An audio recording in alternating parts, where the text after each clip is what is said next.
Hi guys, it's Monica, and today we are making thermal label stickers. These thermal labels are from Amazon. I found them and I had to have them. I love the palette, I love the size. So right now I'm actually going to make some thermal labels for my Etsy shop, Tiny Bird Studio. I have some Do Not Bend stickers as well as a Happy Mail. I used to buy them, but I figured I should make some myself.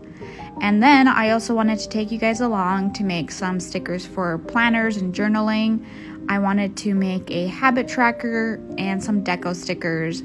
I think in the future I can also make some functional stickers for appointments, notes, things like that. But so far I love how these turned out.